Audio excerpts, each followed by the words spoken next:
Ito ay pahayag ng mga abogado ni PRRD. Ayon sa kanila, dapat ay magpatupad ang korte ng striktong verifikasyon sa mga dadalhing testigo. Akala kasi siguro ng mga ito ay parang hearing lang natin dito. Huy! International na tayo. Hindi na ito yung mga witness na napupulot lang kung san-san. Iiyak-iyak lang kunyari sa mga hearing ay solve na.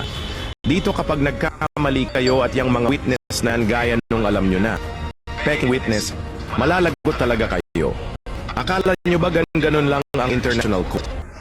Kaya nga, bilang lang ang mga abogado na qualified sa international laws.